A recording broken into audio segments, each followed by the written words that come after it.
Olá, meus amigos, audiência aqui do CLK. Estamos começando com mais um entrevistado. Eu, Felipe Marchesoni. Vocês estão vendo que hoje eu estou sozinho aqui, porque o meu parceiro e meu companheiro, Felipão, precisou sair de viagem. Nosso convidado de hoje é Rogério Gardiano, é um fazedor aqui do Noroeste Paulista, tem uma história muito legal para contar pra gente. E ele vai contar uma história para vocês muito bacana. Ele foi Gestapo da cerveja aqui em Rio Preto, vocês vão conhecer essa história dele, tá? Brincadeiras à parte. Antes de eu começar a falar com ele, eu vou aqui deixar o meu parceiro falar dos nossos patrocinadores. Vai lá, Felipão! Então vamos lá. Rogério, obrigado aqui pelo aceite aqui do seu convite. Meus convidados vêm assim, pessoal, indicados ou amigos, pessoas que são fazedoras aqui do Noroeste, vocês podem indicar pra gente. O João, que tá na técnica, ele recolhe todas as mensagens, todos os e-mails e trazem aqui pra gente. Rogério, nesse programa aqui, eu vou te fazer 3 perguntas que você não pode errar, você não pode mentir. É as 3 perguntas mais sérias aqui desse programa. E depois nós vamos bater um bate-papo. Seu nome, sua idade e o que você faz? Achei que eram perguntas mais difíceis. Bom, em primeiro lugar, muito obrigado pelo convite, Felipe Marchesoni. O meu nome é Rogério Gardiano. O nome de guerra, inclusive, é Gardiano. A turma me conhece pelos trabalhos aí profissionais. Estou com 52 anos e sou da cidade de São José do Rio Preto. Pô, Gardiano, que legal. Interiorano igual nós, fala porta, porquê. Porta, porteiro, portão, porcaria. Nós somos pessoas simples, né? E graças à simplicidade, eu acho que o mundo abre portas e isso é muito bom, porque apesar de ser do interior, eu representei a nossa cidade em vários estados do Brasil, em oportunidades profissionais que tive. Vou ter a oportunidade de discorrer durante o nosso bate-papo. Muito legal. Pô, Gardiano, então é um rio pretense da gema, né? A gente brinca com isso, mas que legal, viajado também, conheceu muito, fez muito. Então vamos lá. Gardiano, você nasceu aqui em Rio Preto, o Gardianinho, o que queria ser quando pequeno? Bom, para você que está em casa, né? Eu acho que é importante a gente valorizar muito a educação, principalmente dos pais. Então eu acredito que tenho vencido na vida em função de ser um cara apegado em Deus e aos princípios e valores cristãos recebidos dentro de uma família. Então, Felipe, o que eu vejo de fundamental, né, quando o Gardiano era pequeno, né, a gente procurar ser um bom servidor aos pais, levar a escola que eu estudei, inclusive o deputado Badibacite, que é na Anchieta, né, um bairro popular, e encarar a vida de frente, né? Então, eu logo cedo tinha um sonho de ser militar, logo cedo queria mudar para São Paulo para poder fazer um curso de publicidade e propaganda, e muito dessas coisas eu coloquei no papel, busquei o como fazer e fui atrás para fazer. Gardiano, essa tua história está contando, né? Aqui eu faço uma exploração de toda a tua base para a gente pegar o fio da meada. Você queria ser militar, por quê? Você tinha um tio na família, teus pais, alguma coisa, um irmão, alguma referência ali naquela época que te fez querer ser militar?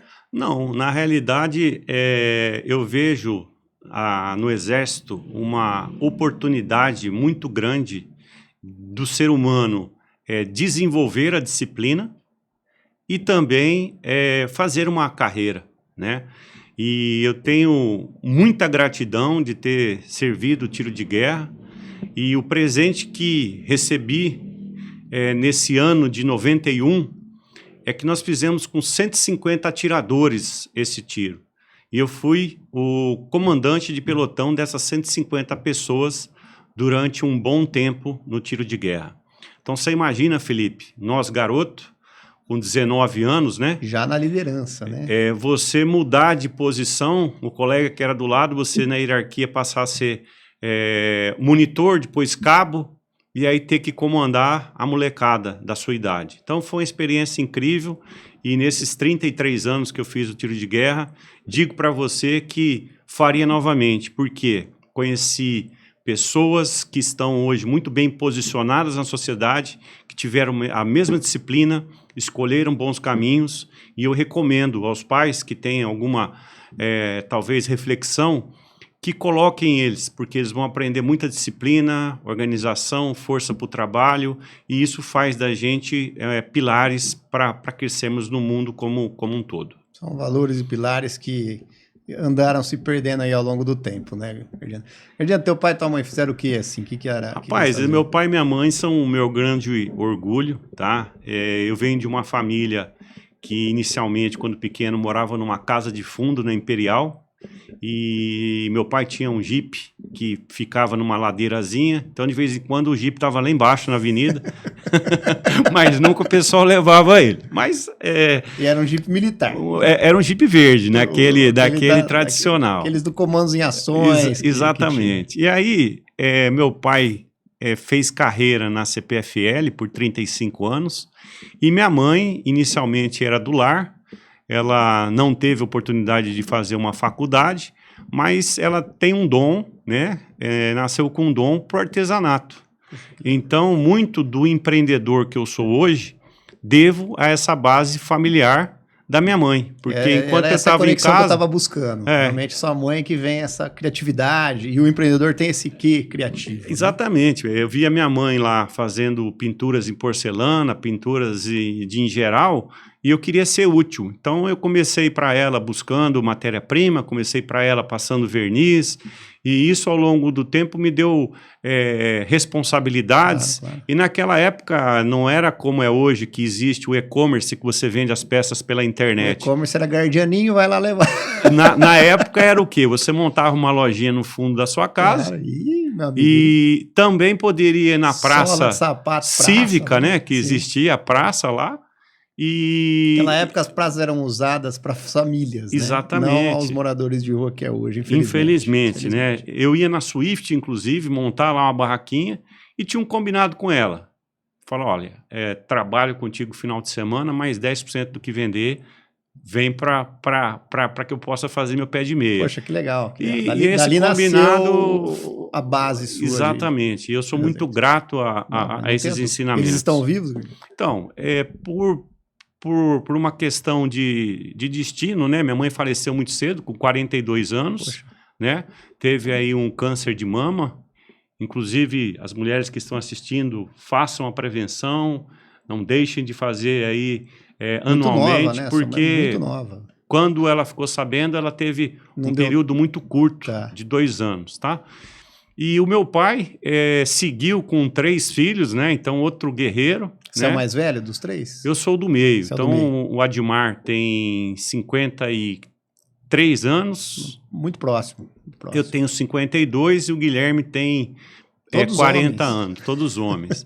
E meu pai, quer dizer, imagina nessa idade, eu tinha próximo de 20 anos, conseguiu segurar a barra e formar os filhos. E no ano de 2016 acabou falecendo e com certeza deixou um legado muito grande inteira, em termos de valores, postura, valores, admiração, educação, gestão financeira. Que legal. Eu acho que tudo que ele pôde, dentro da carreira que ele fez na Companhia Paulista de Força e Luz, ele passou para os filhos à risca. Isso eu agradeço muito a Deus por ter tido pais como eu tive. Pô, que legal. Parabéns pela sua família, Gardiano. Legal. Gardiano, e aí, o Gardiano lá com 20 anos, né, perde a mãe, tem esse baque aí que realmente, né, eu não posso falar para você esse sentimento porque eu não tive isso, né? Mas eu imagino que é uma dor muito grande, ainda mais uma referência como a sua mãe que você teve. 20 anos ali, Gardiano. E aí? Você olhou, você falou, eu sou do meio, você falou, bom, olhou para sua família, para seu pai, bom, se eu não trabalhar, eu não vou ganhar dinheiro. Basicamente, deve ter havido um pensamento desse. E aí? O que foi dali para frente? Vou só fazer uma pausinha assim e dizer que com 16 anos, eu já era office boy no escritório de São Cristóvão. Poxa, então, eu sempre comecei a trabalhar cedo, né? Naquela época podia trabalhar, né? Quer dizer, o menor, né? E era uma fonte complementar. Ofício, lógico, você podia ter ofício, aprender coisas que a escola não consegue aprender. Exatamente. Olha que legal, né? Então, eu comecei sempre cedo, tá?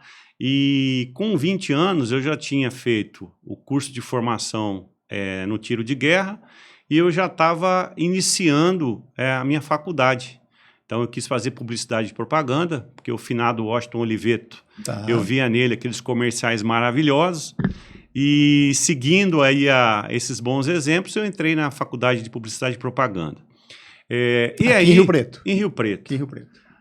Minto. Em Mogi das Cruzes, que era o sonho de começar a trabalhar em São Paulo.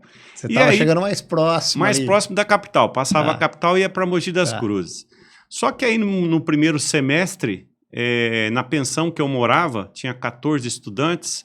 Quando teve o intervalo do primeiro semestre, nós voltamos a estudar, só voltou 2. Eu e um outro parceiro. E aquilo ali me tirou um pouco da motivação de seguir em São Paulo, que meu pai fazia um esforço grande para pagar as minhas contas lá. E eu dei um passo atrás na minha decisão de morar em São Paulo e vir para São José do Rio Preto. Trabalhei com o Edmo Gabriel na Unilago e ali fiz a minha faculdade.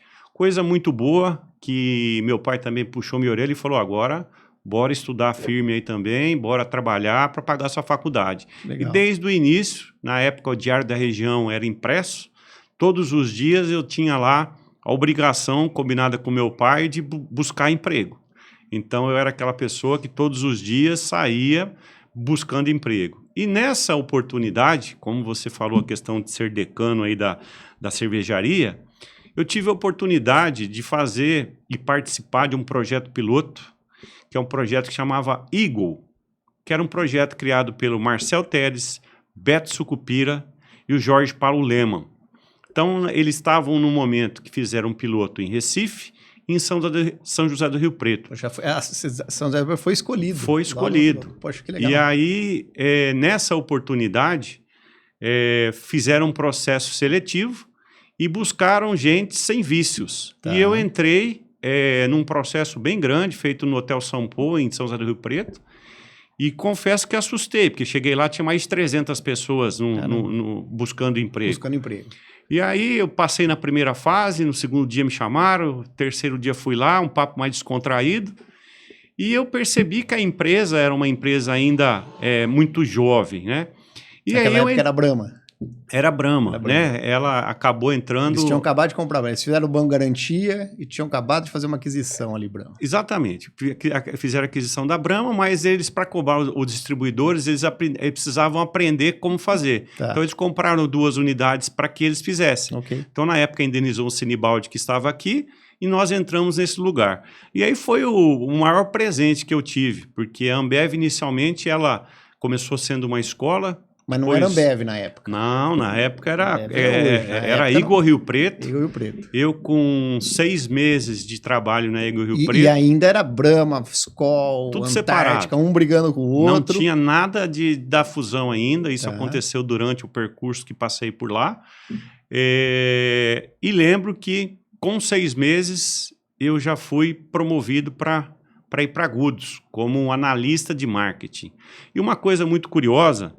E fazendo faculdade. Fazendo faculdade. Em paralelo, fazendo faculdade. Você passou, então, no processo seletivo? Passei no processo seletivo, ingressou e continuou a faculdade. Continuei a faculdade. Inclusive, aos sábados, além do trabalho, eu também fazia uma pós-graduação no INDG, né? Então, o que foi bom? Imagina você terminar um treinamento, né, na primeira semana, e o líder da companhia que veio montar a operação em Rio Preto, que é o Fred Bobad, pergunta ao final do treinamento, quem é o supervisor de comunicação aqui? Sou eu. Então a pessoa tinha discursado 4 horas, naquela época tinha as retrotransparências, né? Não tinha nada hoje com não tinha PowerPoint, não tinha projetor. Aí o cara tinha falado durante quase 4 horas. Ele falou assim para mim no intervalo, olha, você tem que escolher 5 lâminas e fazer um resumo de tudo que você viu. Nessas 4 horas. Não, em 15 minutos. Não. As 4 horas que ele falou, você tinha que sintetizar em 15 minutos. Em 15 minutos, escolhendo 4 lâminas. Esse era o desafio. Esse era o desafio. Era mimeógrafo, não era? Exato. Não, era aquelas lâminas impressas e colocado no retroprojetor mesmo. No retroprojetor, tá. E aí, cara, foi muito legal. Por quê? Porque eu desinibido, fui lá, coloquei Dinâmico, já bastante conseguiu. emoção no que disse, bastante convencimento naquilo que apliquei.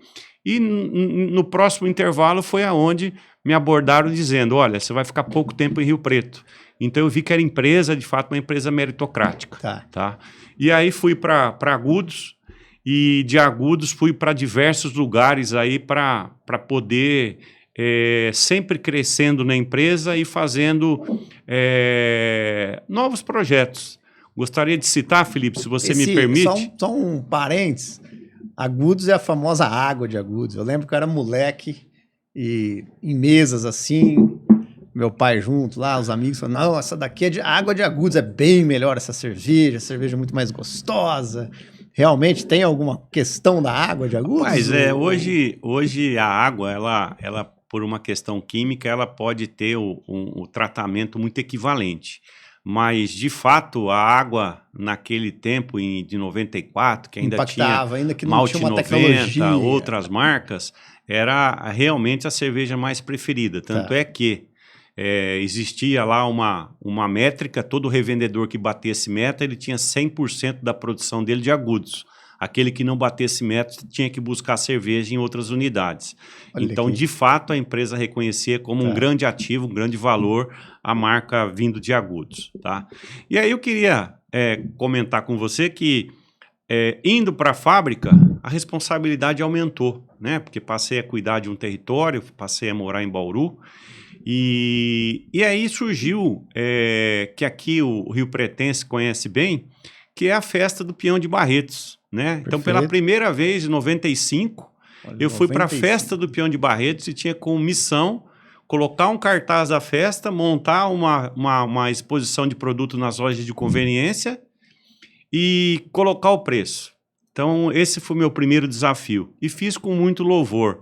Passaram-se vários anos. E que Brasil era aquele, hein? Nossa! Que Brasil era aquele. Na época dos anos 90, isso daqui era... Na época, a gente tinha um cartaz que era uma cerveja por R$1, que era o número 1, assim, né? Porque nós estávamos no real recentemente. Exatamente. Ali, né? O real tinha acabado. Tinha uma moeda antes do real, que era URV. URV, quer dizer, não foi uma mudança do dia para a noite, né? Você tinha que ir URV. Eu lembro familiares falando, nossa, não temos que levar esse dinheiro no banco em papelotes, porque senão vamos perder, não vai valer nada, tinha que trocar no banco. Não? Foi um Brasil diferente, o Brasil dos anos 90. Talvez muito da nossa audiência não vai nem saber de memória, mas gente, não tinha celular, tá? Não tinha WhatsApp. O que ele tá falando aqui tinha um pager, que você recebia a mensagem. Mas você tinha um pager. E a sua empresa tinha um pager. O Brasil não tinha o pager. Era uma coisa, era outro Brasil. Só dar esse cenário para as pessoas entenderem que realmente não é ir lá e pôr um cartaz, é lá e fazer acontecer, né? Mas assim, por mais simples que pareça, eu acho que a responsabilidade é aquele ditado, né? Missão dada é missão cumprida. Gerou valor à companhia, nos anos subsequentes foram me dando mais responsabilidades, até que no último ano eu tive a oportunidade de fazer toda a gestão financeira da festa, né? Quando eu falo festa, eu sempre me refiro fora da Ferradura, que é onde acontece o evento, que é a cidade de Barretos e arredores. E aí tem uma história interessante, tá, Felipe? Não sei se você sabe, mas a cerveja gelada no supermercado, ela não aconteceu por acaso. Essa é boa, essa eu quero saber. Então, assim, por quê? Na época, você visitava Barretos, não sei se você tinha o hábito de ir. Conheço Barretos. Você chegava num supermercado e você via... 43. Você tinha supermercados ao longo da cidade, as pessoas vinham, a maioria de fora, entravam no supermercado e se deparavam lá no açougue para pegar 1 quilo de carne, pegava um pacote de carvão, pegava o gelo e ia para a gôndola de cerveja, que era uma disputa de promotoras. Tá. E a mais bonita, a mais simpática, conseguia colocar vender. O produto. Tá. Eu achei aquilo um pouco quanto desigual. E aí eu percebi que esse hábito de consumo se repetia em todos os supermercados. E em 97, eu fiz uma inovação que foi trazer um freezer horizontal, tá, Incomodato já. Dentro do supermercado e coloquei na área de vendas. E meu argumento era o seguinte, isso vale para você que está em casa, busque inovação. E a inovação é simples. Ela não tem Muito que ser, simples. É isso aí, não precisa ser complexa. O discurso mudou. Falou, olha, economiza no gelo que você compra mais cerveja e já sai daqui tomando uma gelada. Na época não tinha nenhuma restrição de consumo, de segurança. Com direção, precisava nada usar disso. Capacete. Então, era outro Brasil, pessoal. Era outro Brasil. Naquele momento, a cerveja que nós colocamos para gelar, ela discorreu por quase 2 horas e acabou. Tivemos que improvisar com gelo e tal, mas foi uma grande inovação. O que foi bom? E a pergunta que faço para quem está em casa. Imagina o dia seguinte. Todas as cervejarias começaram a copiar. Estavam com o mesmo processo. Claro, e depois a Ambev veio e levou isso para a administração central. E aí trouxe as vending machines para os pontos de venda, bem mais elaboradas e tudo mais. Então esse hábito de consumo eu acabei quebrando ele aí nesse período. E me orgulho bastante disso, tá? Outra coisa que a turma não lembra, né? Na época que existia 0 grau em Rio Preto, a gente escutava lá a troca do chopp, era aquele barulho, né? Verdade. E era o que aquilo? Na realidade era o sistema Perles, que é aquela vareta que o cara furava o barril. E aí eu fui ser gerente de chopp do interior de São Paulo, uma época muito bacana também, e tive a oportunidade de mudar para o sistema KEG, que é o sistema que é hoje. Então também um grande feito, naquele momento fiz uma parceria com a White Martins, e foi uma coisa sensacional também, que agregou muito valor na minha carreira. Tá? Mas você tirou o barulhinho do chopp, pô. Mas dei segurança, porque nos bastidores dos bares era muito arriscado a troca do chopp durante o expediente. Eu lembro assim, de alguns locais de festas que o chopp congelava, eles colocavam uma caixa com uma serpentina, batia com o pau, assim, sabe, para o gelo derreter. Jogava álcool, jogava sal e congelava a serpentina. Né? Isso era aquele modelo antigo. Exatamente. Hoje a gente já tem a maioria das chopeiras com sistema. E aí você ficava gás. fazendo eu não sei o nome correto, mas você bombava ali. Antigamente era bombeado. Hoje, com a parceria feita com a White Martins, a gente tem o gás CO2, que o gás faz a pressurização dentro do barril e sai o chopp. Então o sistema modernizou dessa forma. Isso é um sistema brasileiro? O Brasil foi pioneiro? Não, é um sistema nisso, alemão. Né? É um sistema alemão, o Brasil trouxe para cá há alguns anos. Copiou e o interior de São Paulo... Do que o alemão. Porque o alemão ainda ele usa o barril de carvalho, né? Tem, nas festas tradicionais eles também furam, né? Mas a maioria dos sistemas hoje que são incorporados em cervejarias e principalmente em fábrica, vem todo da Alemanha, que é uma referência mundial em peças, tá? Então, assim, isso foi uma passagem muito, muito bacana. De lá para cá, posso te dizer que assumi outras funções, como gerente de operações, morei em Assis, morei em Marília, morei em Araraquara. Araraquara é engraçado, porque eu era um gerente de unidade, tá? E eu estava muito próximo de Rio Preto, e eu tomei uma decisão de seguir o expediente que eu tinha que fazer, mas em vez de morar num hotel tradicional, fui morar num motel. Solteiro ainda? Solteiro, tá. Entendeu? Aí eu falei, que era isso, mais ou menos? Isso era próximo do ano de 99, um pouquinho antes da fusão ainda. Tá. E aí, o que eu via lá? Era um custo-benefício bom. Na época eu pagava, e lembro, R$19 e tinha o café da manhã e jantar. Então eu saía com o carro pela manhã e voltava. Um desconforto que eu não imaginava é que toda vez que eu saía do motel para ir para o trabalho, passava um ônibus e as pessoas às vezes ficavam incomodadas vendo o carro logo marcado. Até que um dos clientes da gente ligou lá para o 0800 e falou, poxa, tem um carro da Brahma que não sai do motel. E aí meu chefe puxou minha orelha, Marcelo Plácido, e falou, Gardiano, eu te pago... Te dou um extra aí para você não... Bem, né? E eu recebia de fato 30% de salário para você morar num lugar melhor. E cortou minha molezinha, fui morar perto da rodoviária, estralava de madrugada e a coisa foi. E aí, cara, foi um passo muito rápido para mim estar indo para São Paulo. Você trabalhou naquela unidade que a gente passa na rodovia e vê, que hoje é a Heineken. Não, eu trabalhei, aquilo lá era a fábrica antes que da Kaiser, né? Kaiser, aí foi incorporada pela Heineken. Eu trabalhei numa distribuição direta que era próximo daquele local. Tá? E aí me convidaram para ir para morar em São Paulo, né? Também pela Ambev, né? Nesse período, gosto de dizer que é uma empresa que, de novo, dá muita oportunidade aos jovens, vale a pena você participar dos processos trainees, porque lá as pessoas são reconhecidas pelo seu mérito, pelo seu valor. E foi muito legal porque eu peguei uma operação, Felipe, no Capão Redondo, Jardim Ângela, bairro de Socorro, que eram extremamente áreas deficitárias.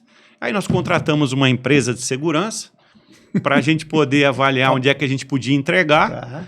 E aí, resumidamente, a única área que marcou como verde era o shopping. Você tá brincando. O restante da área recomendaram que a gente fizesse a entrega com escolta. Nossa. Então, para quem acha que vender bebida é fácil, é simples, né? Eu falo que vender bebida é fácil, desde que você consiga fazer uma boa negociação e comunicar o preço de ponta de forma correta para que ela tenha giro, né? Assim como quem acha que vender Coca-Cola é fácil, não é fácil, porque a Coca-Cola você tem que vender junto com ela a Fanta e tem que vender todas as embalagens. É uma grade, quer dizer, que você tem que então levar. Não é algo tão simples, mas é algo formador. Gardinha, você falou um negócio que interessante, isso é mesmo um bate-papo, que você comentou aí da meritocracia que a Ambev tem e dá oportunidade, né? E aqui eu vou puxar um tema polêmico, porém, que está aqui no nosso momento, que é a tal da escala 6 em 1, né? Que, isso é importante a gente falar um pouquinho, porque tá pegando fogo isso no Congresso, e ela é uma situação, assim, para quem trabalha, para quem ganha dinheiro com o seu trabalho, como é muito da tua história, Gardinha, isso vai encarecer a cerveja. Eu quero fazer esse ponto, porque é o seguinte, você aí que está achando que vai ser ótimo, vai ser uma proteção para os trabalhadores, engano seu. Vocês trabalhadores, o empregador e o trabalhador, essa relação de contato, essa relação de acordo, ela tem que ser livre. Cada um negocia do jeito que quer. Se vocês ainda insistirem que não, tem que ter o Estado interferindo, cria o híbrido. Você, empregador, escolhe se você quer estar no modelo o Estado cuidando de você ou no modelo livre. Você vai ver que a maioria das empresas vão optar, e os empregadores, é um modelo livre, né? Por quê? Você imagina produzir a cerveja, você tem lá, segunda a sábado, produção de cerveja. Você tem lá uma folha de salário que custa R$100 mil, distribui lá por 1 milhão de engradados de cerveja, custa cerveja R$10. Quando o empregador for ter que pegar uma turma e deixar segunda, terça, quarta, quinta e não poder mais deixar ele trabalhar por causa da lei, ele vai ter que contratar mais gente. Esse 100 mil que ele gastava de folha vai ser agora R$130 mil. Então a cerveja vai subir 30%. Vai afetar o seu bolso, o meu bolso, o bolso de você trabalhador, de você empregador, de todos nós. Então só quero fazer esse ponto, porque eu conheço metodologia Ambev, tenho aí uma admiração muito grande por esses três, o que eles fizeram, e sei que você ganha mais ali dentro por meritocracia, não é por hora trabalhada, é por produtividade. É verdade, é produtividade. E digo para você, e bem lembrado, para quem acha que vai ser uma vantagem, de fato não é. Porque seja produto ou serviço, ele tem a obrigatoriedade de trabalhar, por exemplo, um sistema de shopping. Ele trabalha de segunda a segunda, respeitando os horários. Então, para o empregador, ele vai ter um custo a mais de contratar um terceiro, um quarto turno, e ele vai ter que repassar, porque não existe margem para ele incorporar. Então, isso eu estou torcendo, como empresário que sou hoje, para que não vá adiante. Quer dizer, é importante falar empresário hoje, mas você já foi muitos anos aí, você está CLT até agora, ó. Você tá, não é? Você está contando, quer dizer, se você foi trabalhador, cresceu e passou, e virou essa chave.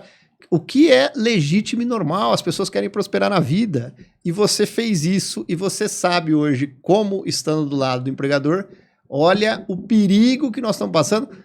A deputada que propôs essa PEC, ela passou uma vergonha agora na televisão, porque o camarote perguntou para ela, você fez a conta econômica? Ela falou, não, nós não fizemos essa conta econômica. É simples assim, é narrativa, estão querendo pintar de herói para ganhar voto. Isso é errado, gente. Isso daí vai prejudicar o nosso país. E muito. E vou dizer para você que as pequenas empresas, se isso for aprovado, as vamos que mais ter sofrem. uma taxa de mortalidade muito grande. Concordo tá? com você.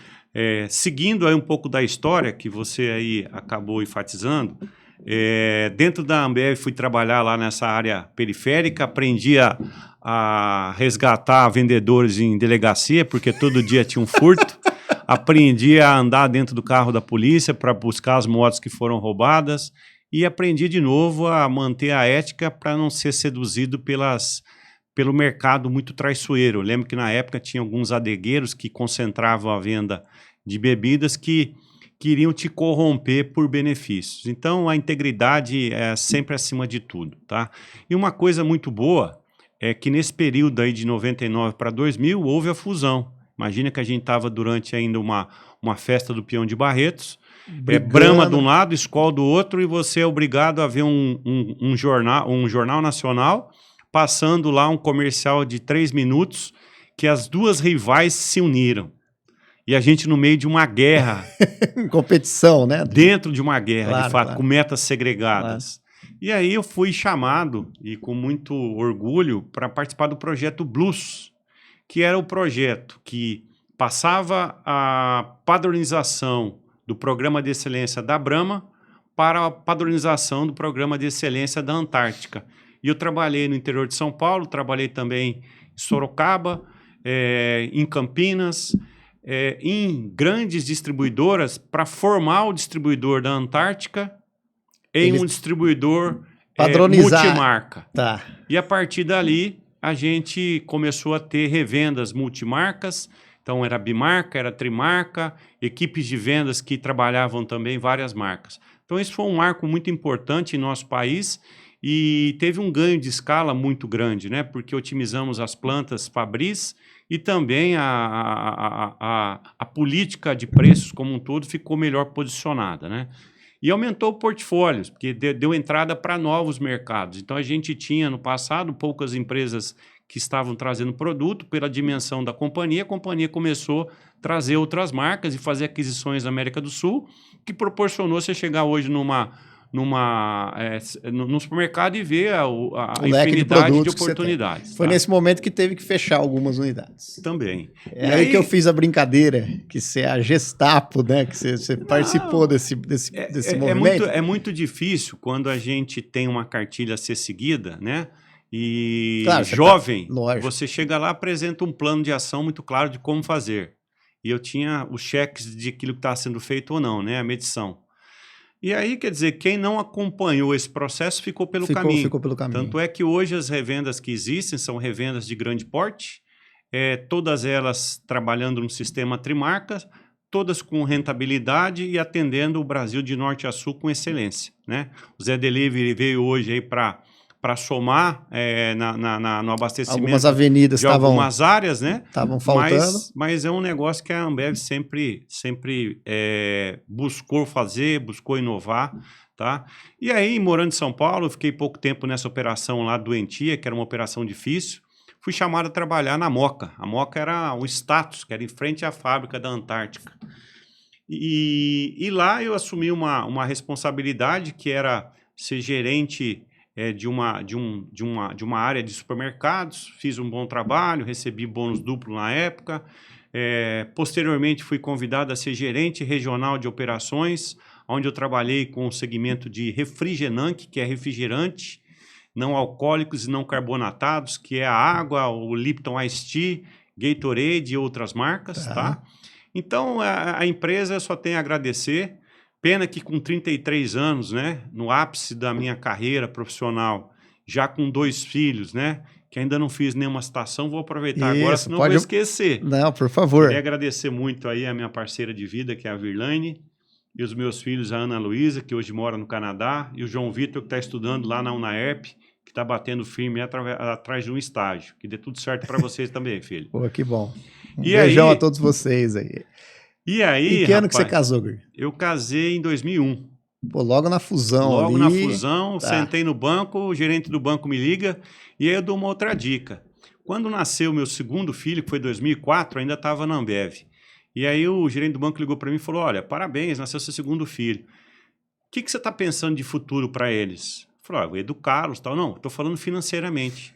E foi aí que eu fiz uma previdência privada para esses meninos aí, para esses bebê, né? Tinha acabado de nascer. Eles nem sabiam o que estava acontecendo. E foi muito bom. Por quê? Porque eu estava no ápice da minha carreira profissional, tinha condições de fazer uma aderência ao plano de previdência privada alto, e esse dinheiro eles resgataram aí com 16 e com 18 anos e seguiram estudando. Muito bom. Então, nesse momento, eu não precisei colocar a mão no bolso para o destino deles, né? Não, você pôs, mas você pôs planejado. Exatamente, pôs antes. E essa, pessoal, essa é a verdadeira poupança, o verdadeiro INSS.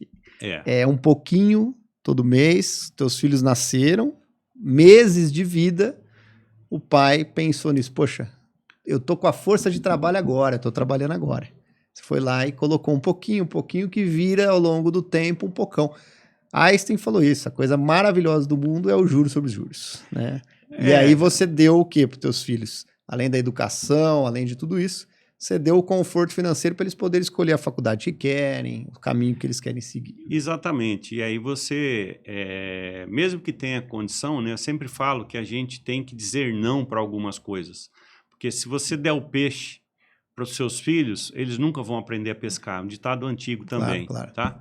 E como estava dizendo, com 33 anos, eu a idade de Cristo. Estava num momento muito bom na empresa, porém, naquele ano eu não bati a meta pela primeira vez. Tá. E um diretor da área de refrigerante me chamou e eu não fui tão solícito à resposta dele e disse que não mais me interessava ficar na companhia.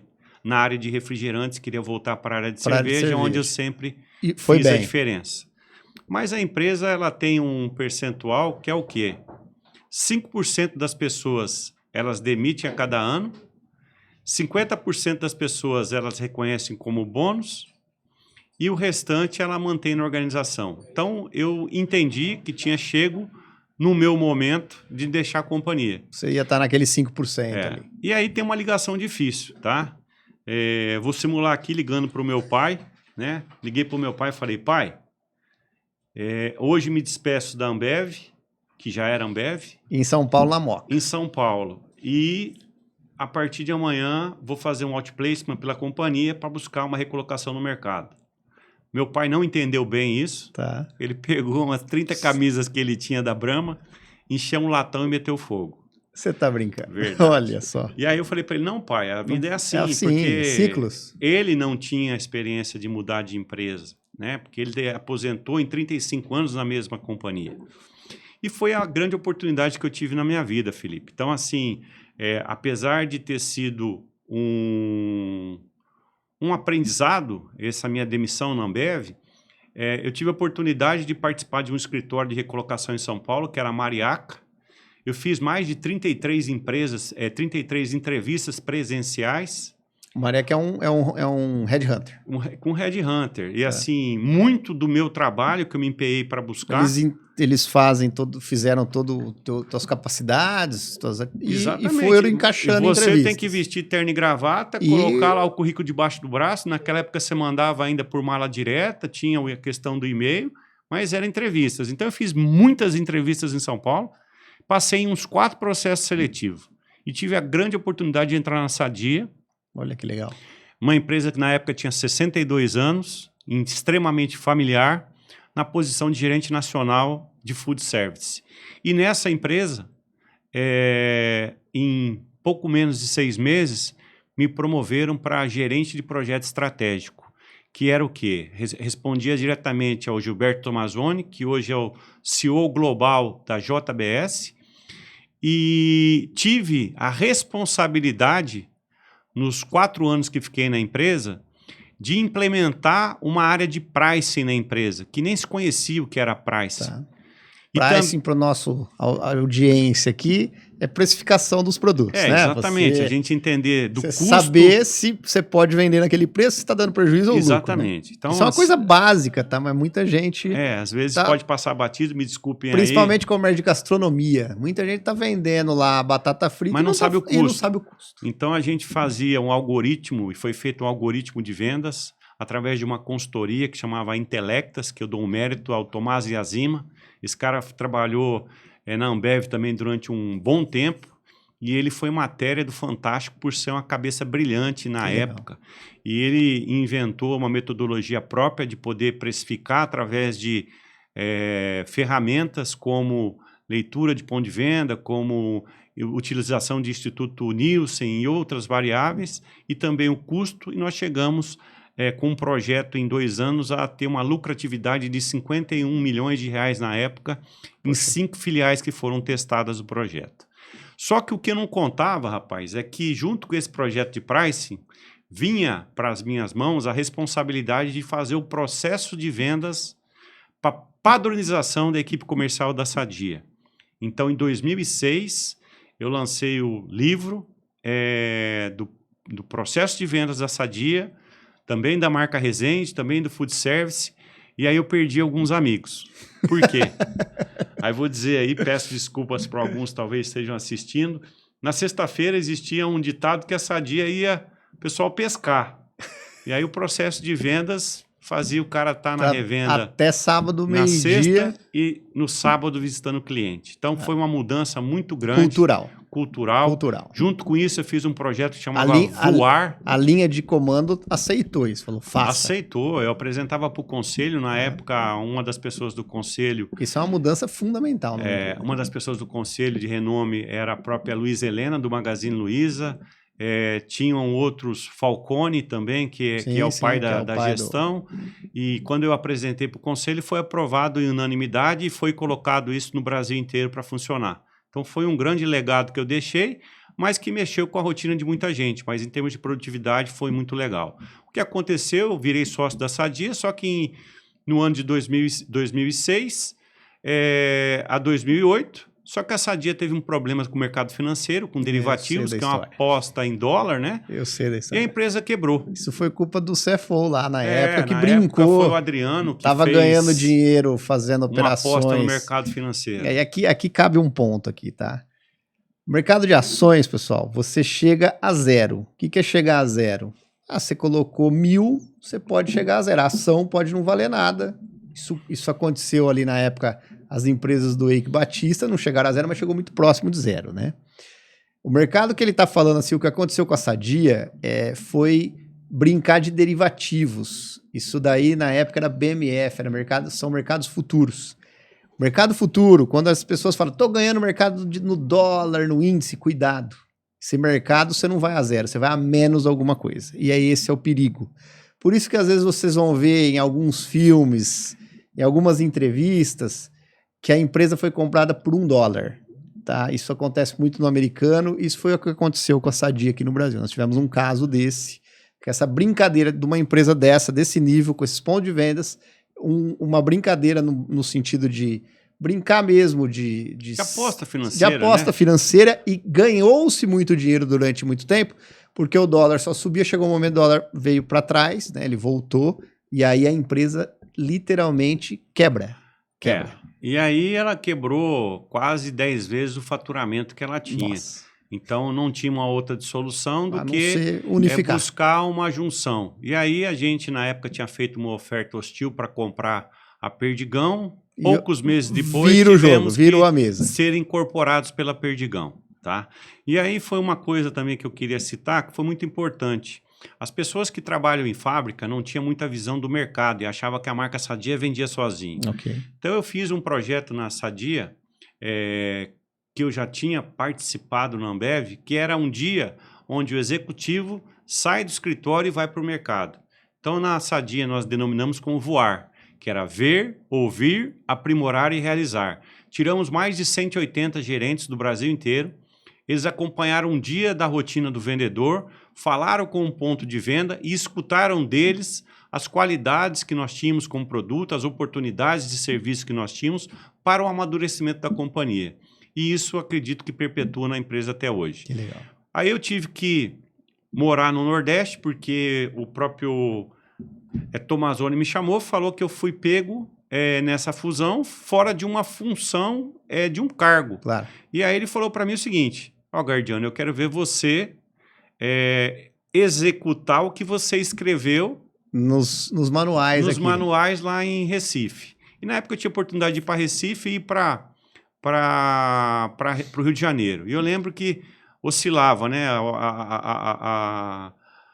Vamos dizer assim, os casos de homicídios no Rio de Janeiro numa semana e o outro em Recife. Falei, eu vou para Recife, tá? E fui em Recife e me dei muito bem. Na época foi feito pela Sadia, uma fábrica em Vitória de Santo Antão, que é uma cidade vizinha, e fiz um relacionamento muito bom. Trabalhei com um produto que ele era low price. Low price, para quem não conhece, é um produto de preço inferior, que seria a linha B da Sadia, e fiz um trabalho que a gente era chamado de patinho feio lá no Nordeste. Eu cuidava de vários estados, mas no resultado final o EBITDA era negativo.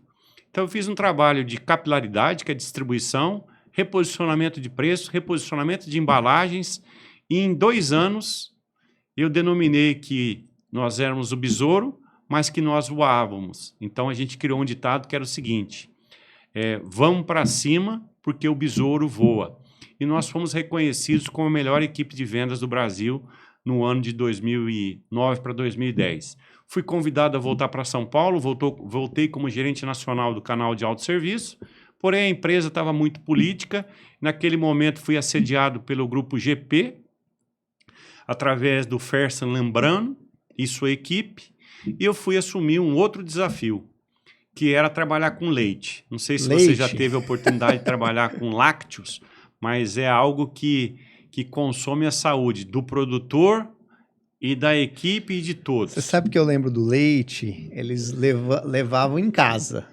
Esse modelo foi um modelo, acho que você vai poder falar disso, mas eu lembro que você comprava, tinha uns ticketzinhos, e você tirava o ticket e entregava. O leiteiro passava na tua casa ali cedo para entregar o leite. Antigamente o leite ele era o tipo A, que eles chamavam de saquinho, né? Mas com o avanço da tecnologia, muito rapidamente migraram para as embalagens UHT, onde tem fábricas como a Tetra Pak, a própria SIG, né? Então eu já entrei nesse momento onde eu tinha várias marcas. Entrei como diretor comercial de uma empresa que chamava Lácteos Brasil, que era chamada a gigante do segmento, que era a Ambev do leite, era denominada. A empresa faturava 3 bilhões de reais por ano. Eu tinha uma equipe de 1.400 pessoas na área comercial que eu dirigia. E eu fiquei quase doido. Por quê? Porque era muitas embalagens, muito SKUs, a gente trabalhava com a marca Parmalat também. Nós acertamos e erramos em algumas estratégias de posicionamento de marca em várias cidades. Você imagina que cada região... Aquela propaganda da Parmalat foi feita pelo Washington, não foi? Eu não lembro, eu não sei te dizer. Eu sei que foi uma excelente propaganda dos bichinhos, né? Dos bichinhos, né? E aquilo ali, na época de 98, foi um fenômeno, inclusive foi o auge da Parmalat, onde patrocinava o Palmeiras, e o mercado vê isso com muito saudosismo. E nesse segmento de leite, eu trabalhei com a parte de iogurtes, trabalhei com queijo, com leite, então era uma oportunidade muito grande, mas a empresa, naquele momento...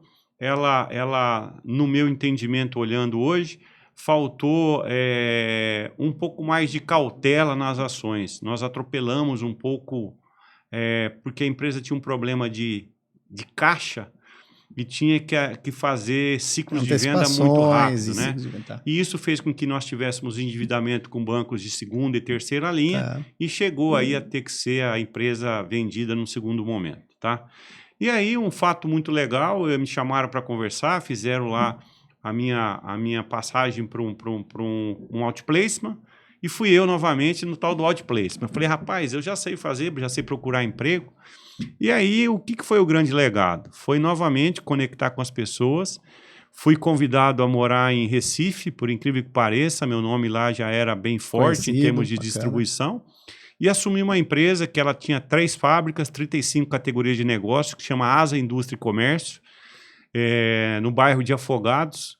Essa empresa ela não batia a meta e não distribuía bônus há mais de 10 anos. E em 2 anos de trabalho, eu fiz com que 2 das 3 plantas batessem meta. E não vou discorrer aqui por uma questão ética, mas... o maior cliente da empresa e a maior concentração de vendas naquele momento era o Atacadão. Fui contratado por uma consultoria que chamava Integration e ela que me colocou lá já com o diagnóstico pronto e eu trabalhei basicamente pessoas. Então hoje na vida posso dizer para você, Felipe, que eu sou um privilegiado, porque eu tenho um guarda-chuva de profissionais de norte a sul muito melhores do que eu. Que bom, que Queria, legal, inclusive, legal. mandar um abraço aos contemporâneos de outras empresas que nós tivemos a oportunidade de trabalhar e tenho a certeza que eu admiro muito e agradeço muito cada um em sua entrega. Você é um gestor de pessoas, né? Exatamente. Pessoas e processos. Processos... Gente, processo e resultado. É isso. São esse tripé. Esse tripé tripé agora, é o que faz acontecer. Agora, só para a gente bater um papo, e até porque nós estamos falando, cara, e essa juventude de hoje, essa nova geração? Porque assim, você lidou com gente que, vamos dizer, com uma massa aí, né? Com uma massa de gente mesmo que, pô, tem as suas dificuldades, seus defeitos, mas tinha meio que o que o brasileiro, né, raiz tem. Não, vamos fazer acontecer. E agora? O Felipe, infelizmente, política é algo que não se deve fomentar muito, mas o governo atual ele tem criado muitos benefícios que deixam com que o adolescente não se preocupe com o trabalho. Muitos benefícios que deixam que bons profissionais se encostem porque ele não quer receber um piso. Fica na zona de conforto. E aí fica, né, numa zona ali de uma mediocridade, de uma vida limitada, e estão perdendo muito tempo para a parte de qualificação, que é onde eu vou falar ao final, que me tornei um empreendedor do segmento de educação, que é uma grande lacuna que tem no mercado. As pessoas acabaram recebendo peixe, mas não sabem pescar. Então, é um despreparo total. E um ofensor a tudo isso é que as escolas também não reprovam mais. Isso é verdade. Hoje a metodologia é progressista, o cara não reprova. O meu maior medo era não passar de ano. Exatamente, não podia levar agora, o boletim negativo para o meu pai. Imagina, levar o boletim levava tremendo. E agora, a professora não pode mais repetir. Fica complicado. Então, como é que você vai formar essa mão de obra? Então, eu digo... Você vê, é um problema na base que nós vamos ter uma geração perdida no sentido de capacidade de fazer. Eu me preocupo muito, por quê? Porque essa geração mais nova é uma geração que veio com a tecnologia, já nasceu dentro da internet, verdade, já nasceu dentro de uma tela de celular. Hoje, com 6 meses, o menino está fazendo um joguinho. Verdade. Um bebê, né? E aí, o que é o problema? Essas pessoas não se relacionam com pessoas.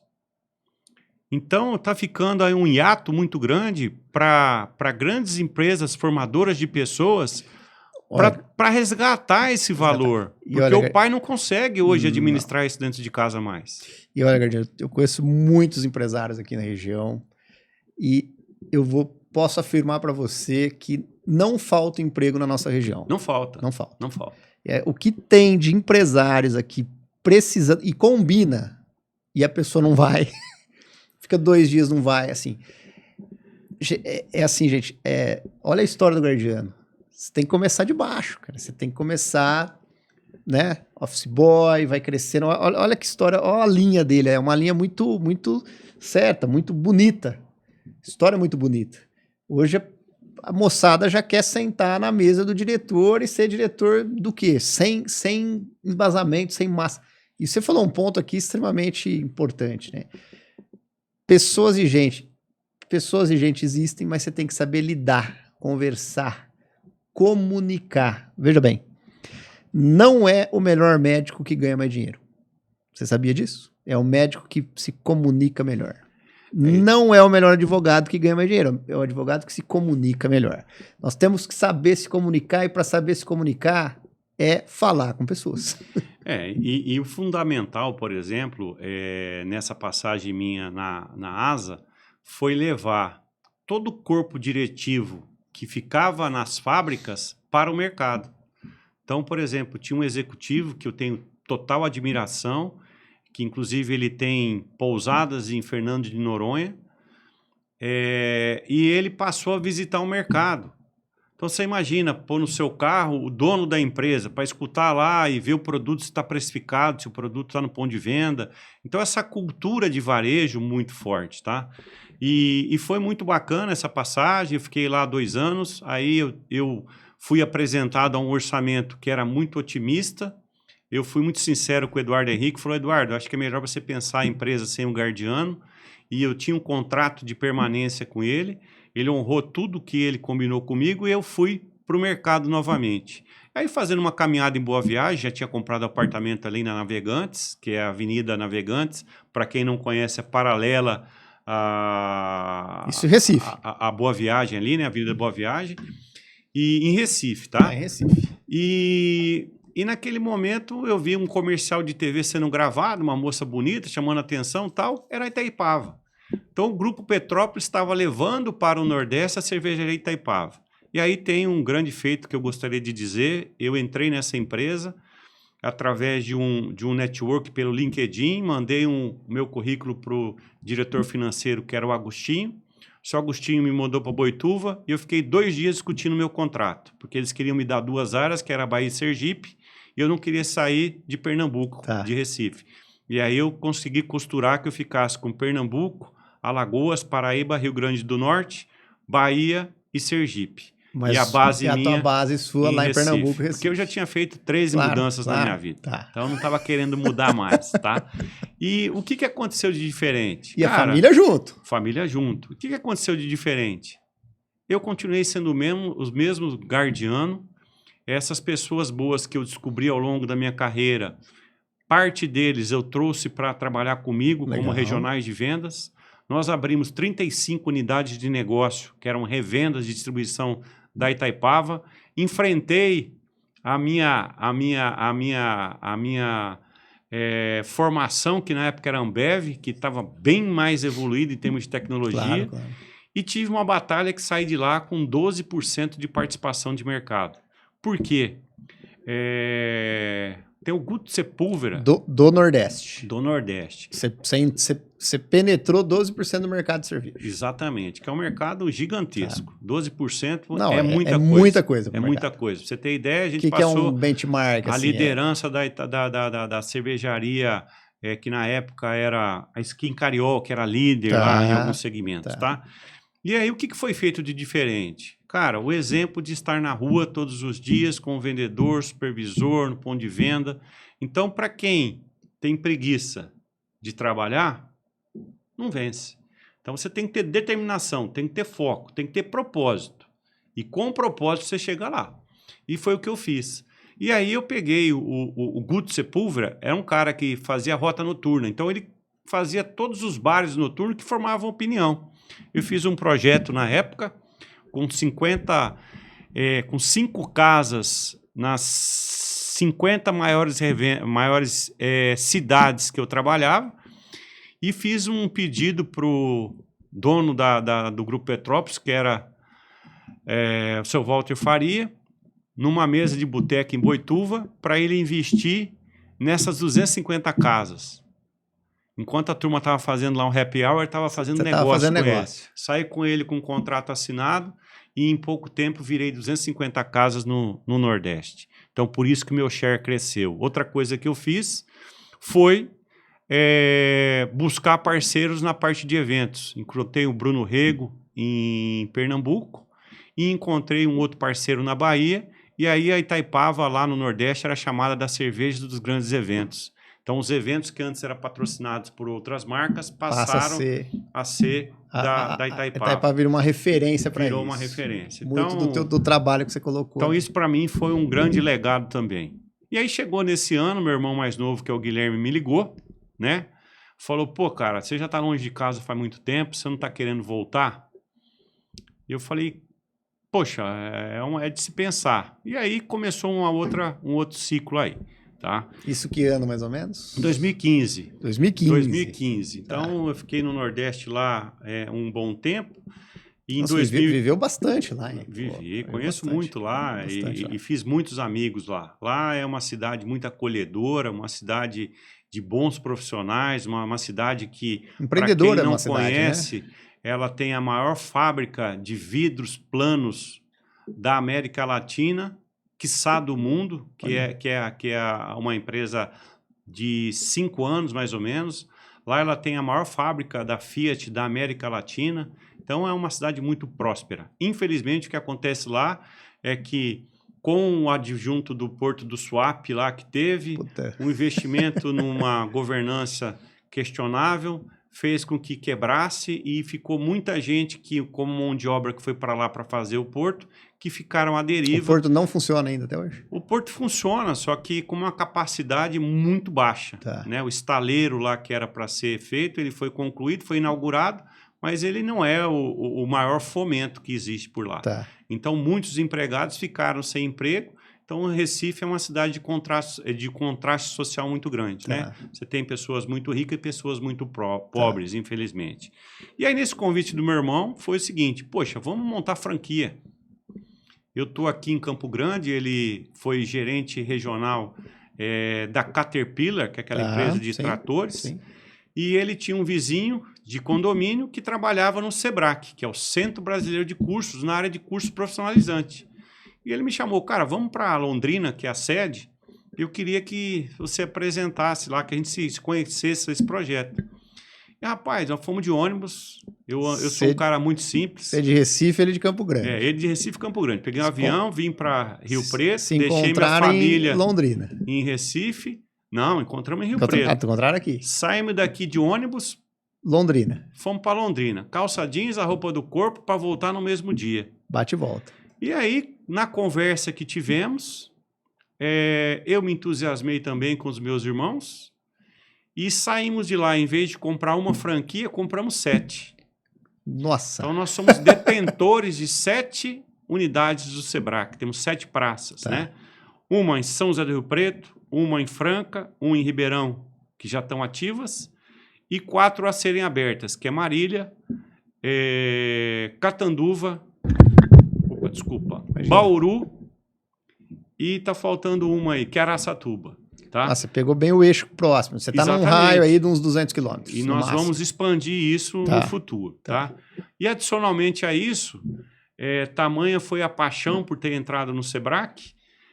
Em 2015 foi um ano vital para a nossa empresa, porque foi a primeira experiência nossa como empreendedor em família.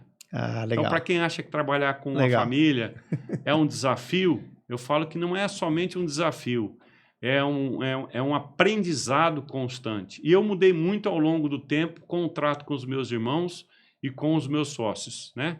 Porque por mais conhecimento que a gente acha que tem, a gente tem sempre que ter aprendizados novos. A gente nunca é grande o suficiente para não aprender e nem pequeno para ensinar, né? Exatamente.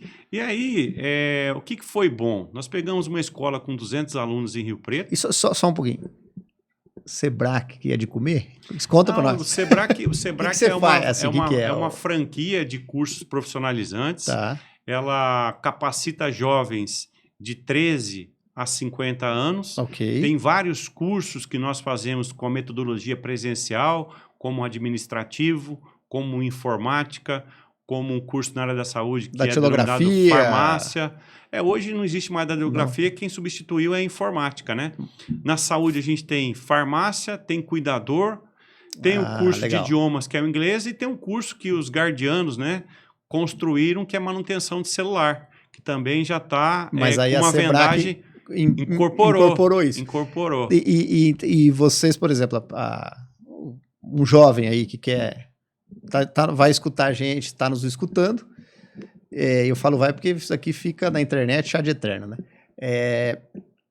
Ele tem 13 aninhos, ele quer então fazer alguma coisa, ele vai lá, segue uma carreira técnica e ganha um diploma, isso? Exatamente. Ele inicia na empresa, a gente trabalha no segmento de cursos livres. Qual que é a diferença de curso técnico e curso livre? Curso livre, você não precisa ter concluído o 2º grau, que é o grande problema que essa mão de obra tem, que muitas vezes eles não foram estimulados a estudar. Tá. Então, no curso livre, eu consigo formar ele em sala de aula e certificá-lo naquela profissão.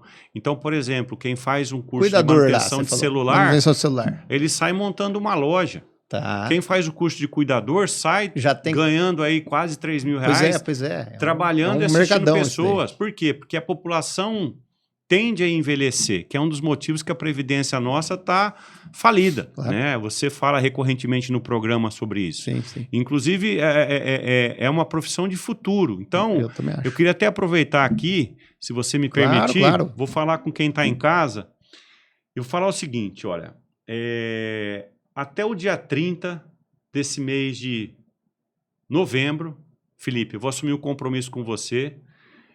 Todas as pessoas que estiverem assistindo a esse podcast podem se apresentar no SEBRAC, na rua Jorge Tibiriçá, número 2723, e falar que você estava no programa do Gardiano. Fala uma senha aí com o pra Felipe. eles. E a senha vai ser Gardiano 2025. Com essa senha, você vai ganhar um curso, um treinamento presencial na unidade. Então, você vai poder escolher um treinamento na área da saúde ou um treinamento administrativo. Então, isso vale para os primeiros 30 pessoas que aparecerem dentro da unidade. Tá? Pô, muito legal, então, eu estou dando um curso que aí. tem muito valor, que agrega conhecimento, que vai despertar em você a vontade de trabalhar. E lá nós temos uma agência de emprego própria, que de repente a pessoa pode até sair de lá empregada. Muito legal. Então, o que a gente faz com os nossos alunos, né? Uma das missões do SEBRAC é formar o cidadão para atuar com brilhantismo no mercado de trabalho. Tá aí, galera. Ó, quem tiver ligado, aproveita. Tá dando de graça isso daqui custa dinheiro, tá dando de graça para vocês. Eu acho que as 30 pessoas. Os 30 pessoas. Acho que você tem mérito aí, né? Eu acho que o programa é um programa que está difundindo bastante o empreendedorismo da cidade. Então, esse custo a gente assume para transformar, de fato, ajudar a transformação das pessoas. O que eu queria só citar contigo aqui é que em 2015 a gente pegou uma unidade com 200 alunos, nós perdemos toda a equipe de vendas. E aí, cara, eu tive que usar a experiência. A primeira unidade foi Rio Preto? Foi Rio Preto. Foi Rio Preto. Foi Rio Preto. Já tinha uma unidade aqui? Já tinha uma unidade aqui, a gente incorporou essa unidade. E aí, o que nós fizemos? Caímos de cabeça, trabalhando das 7 às 22 horas. Você e seus irmãos, seus dois irmãos. Meus dois irmãos, a minha cunhada Mônia e a minha esposa Virlaine. Tá? Dividimos as tarefas e em um ano nós posicionamos a escola com 1.000 alunos, recompomos a equipe comercial, se inscrevemos no prêmio da CIRP de 2016. Que legal. Que na época a Adriana Neves presidia, e nós ganhamos como a melhor pequena empresa de São José do Rio Preto. Parabéns. Então, o SEBRAC em São José do Rio Preto é uma das referências da CIRP como melhor pequena empresa no ano de 2016. Então, você sai do sistema CLT, que é o contrato livre de trabalho, que não é muito livre, né? E vai se tornar o PJ e acabou porque antes era o Gardiano da Sadia, o Gardiano da Itaipava, o Gardiano da Ambev, as portas elas se abrem mais fácil. O dia que você pega, toma uma linha e bate na porta e fala, é o Gardiano do Sebrae o quê? Exatamente. Mas eu acho que isso é um grande valor, Felipe. Não, eu sei que é um grande valor, só tô querendo te puxar esse novelo teu, porque isso aconteceu. Você falou, eu não sou mais o Gardiano das bandeiras, eu sou o Gardiano empreendedor que peguei uma franquia. Você vê isso hoje nas redes sociais, você vê isso muito no LinkedIn. Quem está empregado em grande empresa, quando faz uma publicação, tem várias pessoas que, por interesse, vão lá e dão um joinha. E dão um joia, fazem um comentário. E quando você se torna um empreendedor e de uma empresa regional ou local, o nível de engajamento é menor. É mais frio. Tem, talvez menos oportunidades. Mas você, que se formou, né, durante 52 anos, não deixa de ter o seu valor. Claro. Ou seja, eu estou no meu ápice em termos de experiência profissional. Tá? E aí foi muito fácil seguir para as próximas escolas. Então, em 2016, nós abrimos uma escola em Ribeirão Preto, que também no centro da cidade, ao lado do Pinguim. Em 2017, abrimos uma escola também em Franca, que é referência em Franca, que foi capa da revista da franqueadora durante muito tempo. Gardiano, e aí vem uma pergunta aqui que me veio agora, é o seguinte. Você é o cara da bebida. Você é o cara que entende o processo inteiro de venda da bebida. Por que não uma franquia de bebida? Por que uma franquia de educação? Porque uma coisa... Rapaz, eu digo para você que... Porque já tinha naquela época, já tinha. tinha as lojas, da Já própria Ambev tinha. já tinha um braço desse. Né? Naquele momento, você tinha uma política na Ambev, quando eu saí, mesmo quando eu saí em 2015, que ela era muito predatória em termos de margem. Então, você montar um negócio de bebida não era um negócio tão seguro. Então, eu preferi optar por um modelo de negócio validado pela Associação Brasileira de Franchise, onde o meu risco seria mitigado, porque cada operação dessa hoje custa de 750 mil a R$1 milhão para você montar. De bebida, você fala? Não, do Sebrae. Do Sebrae, do Sebrae. Tá. A empresa de bebidas, basicamente, é um barracão e o estoque que você coloca. Que ele Só gira que aí rápido. você tem que ter os diferenciais. E como a tecnologia vem mudando, muitas vezes as pessoas pedem por aplicativo. Sim. Vou te dar um exemplo de um O amigo mercado meu. é um concorrente, pô. Também, mas vou te dar um exemplo de um amigo meu, que um dia até quero apresentá-lo. Ele chama Vitor. Ele trabalhou comigo como assistente de marketing em Araraquara.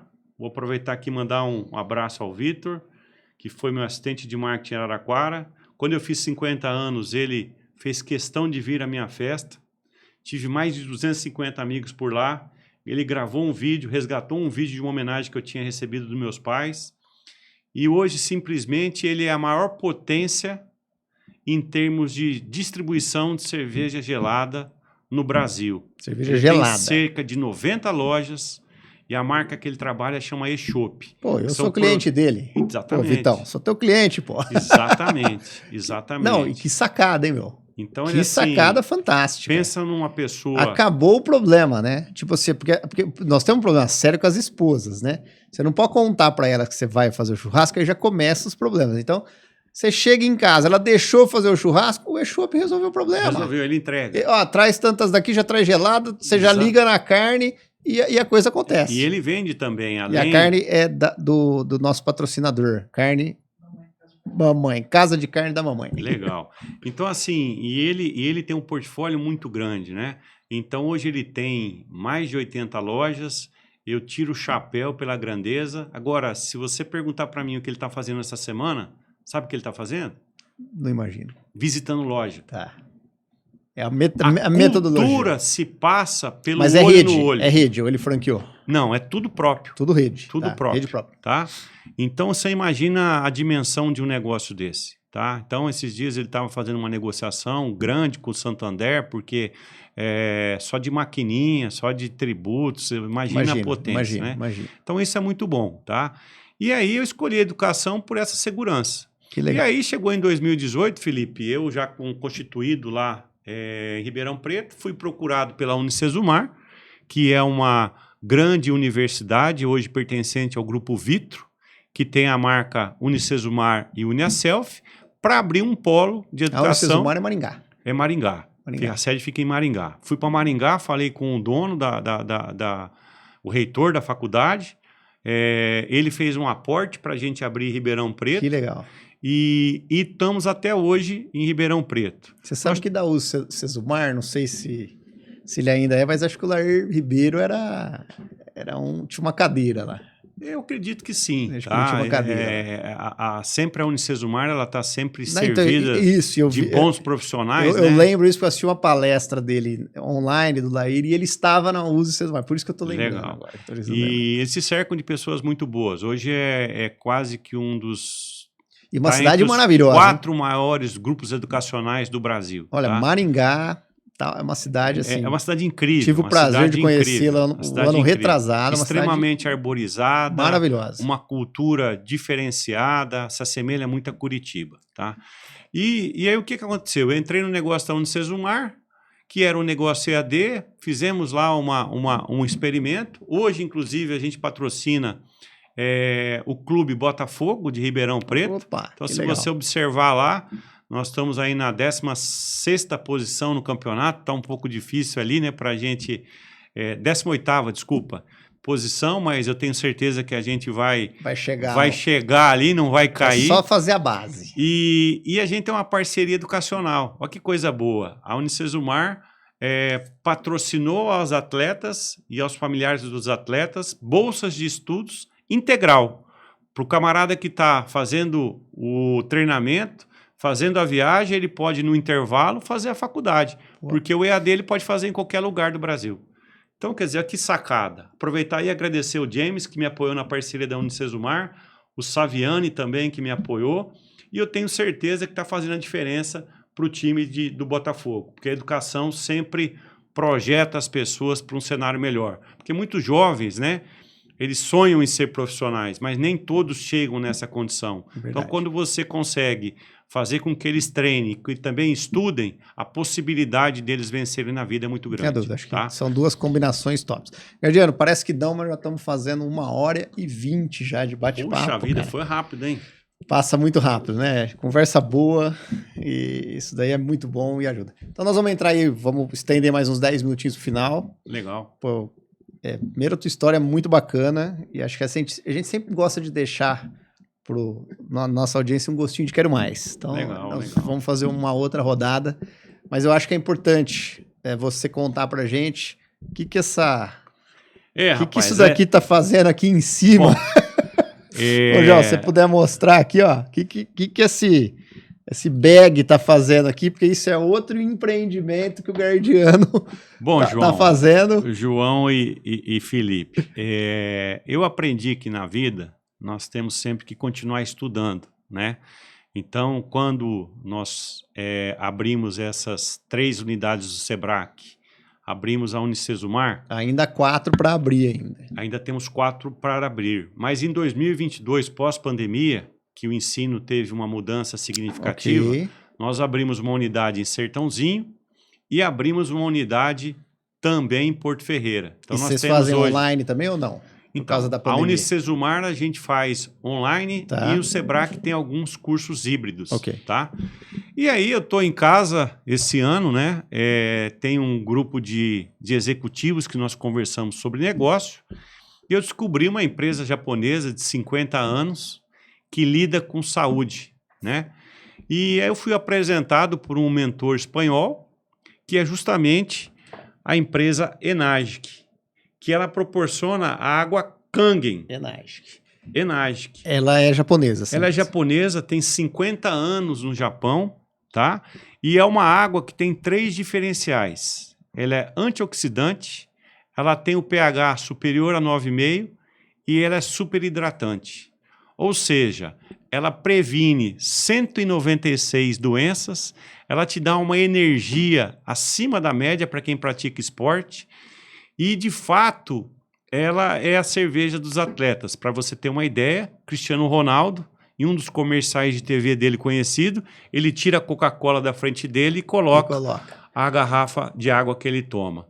Então, para quem tiver a curiosidade de entender um pouco mais sobre essa franquia da Enagic, dessa franquia Kangen, eu vou deixar meu telefone aqui com o Felipe. Nós vamos pôr no... E vai pôr aí nos caracteres, mas já pode anotar. É o 11 97144 5159.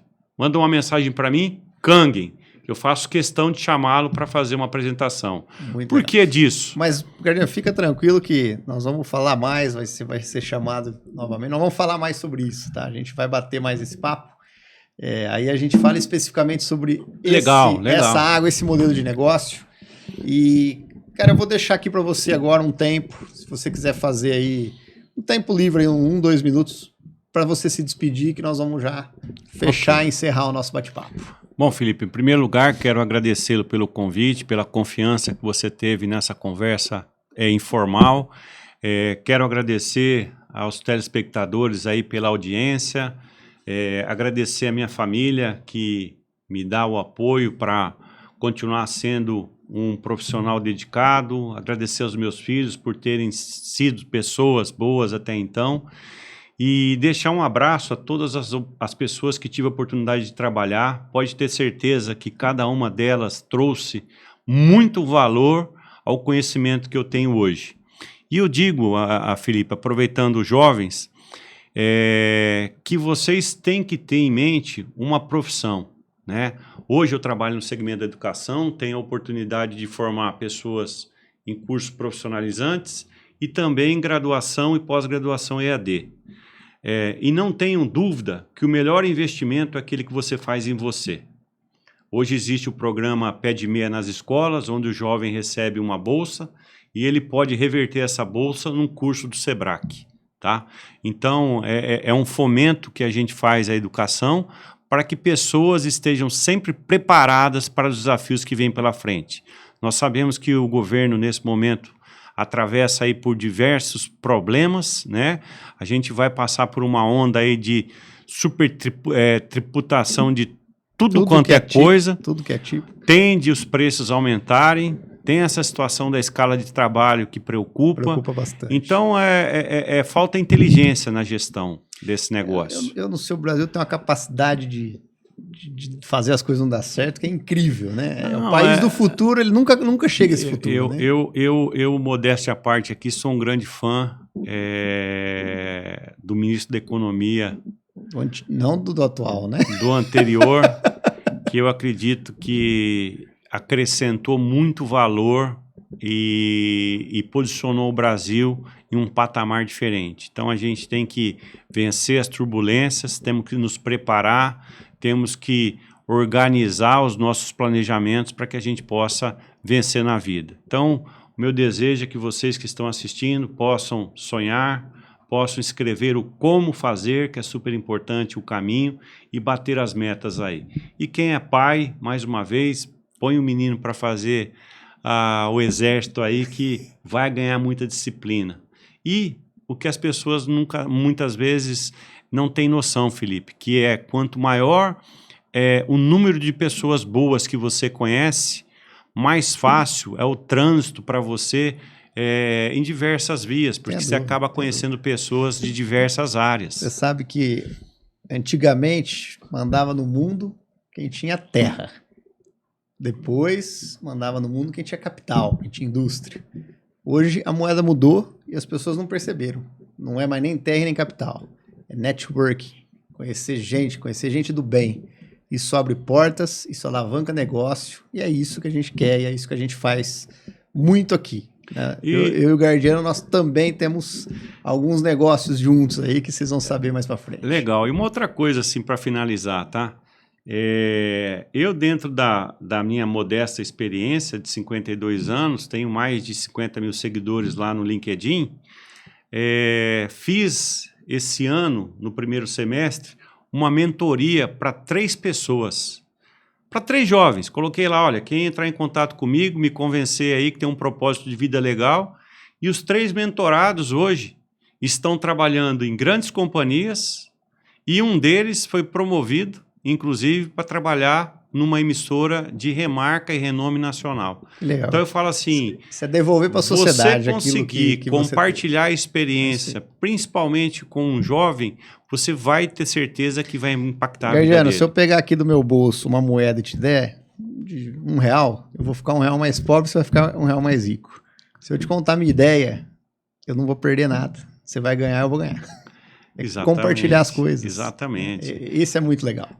Eu acredito muito nesse modelo, Felipe, e de novo, acho que tem tudo a ver com o propósito do programa. Eu acho que o despertar do empreendedorismo no Noroeste Paulista é fundamental, tem espaço para gente boa, sempre vai haver espaço para gente boa.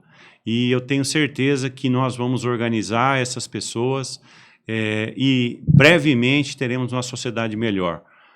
Eu, por exemplo, acabei esse ano entrando como diretor-presidente do meu condomínio para ter uma experiência de liderança diferente. Muito legal. E volto a dizer para você, é um grande aprendizado. Você trabalhar com pessoas de poder econômico alto e você dirigir um condomínio. São expectativas diferentes. São propósitos, frustrações, às vezes, que você tem. Muito bacana. E eu tenho a clareza que você citou, que é a comunicação que faz a diferença. Então, a primeira ação que eu tive no condomínio foi de criar um Instagram, que é uma página para que eu pudesse me comunicar com o associado. Perfeito. E todo mês eu faço questão de fazer uma mensagem, uma prestação de contas, muito contar legal. As inovações. Então, isso faz com que a gente gere valor ao nosso condomínio. E hoje, o condomínio ele está numa grande ascensão em função das benfeitorias que estão sendo feitas. Então, você imagina, o terceiro setor, que era algo que eu nunca quis fazer, não sou remunerado, mas emprego meu tempo lá também e acho que estou deixando um bom legado. Que bom. Gardiano, obrigado por ter vindo, obrigado por aceitar o convite e por compartilhar essa história tua aí, que apesar de nos conhecermos, a gente não sabe, né, os perrengues e toda a beleza dessa história que você contou. Bom, meus amigos, audiência de todo CLK, Cê Tá Louco, que é o nome do nosso podcast. Quero agradecer a todos vocês. Isso daqui foi mais um Prosa e Negócios, está lá na nossa playlist. Quem vem aqui? Fazedores do Noroeste Paulista. Se você é um fazedor, se você conhece alguém que é fazedor, que faz acontecer, está mais do que convidado aqui no nosso canal. Agradecer, João, pela técnica que deixa a gente aqui com os microfones funcionando, com as câmeras. Agradecer meu companheiro Felipão, foi viajar, aproveitando o feriado. Um abraço para vocês e um abraço a todos. Fiquem com Deus. Clica no sininho para que vocês sempre acompanhem o nosso canal e curtem também o canal. Um beijo no coração de vocês.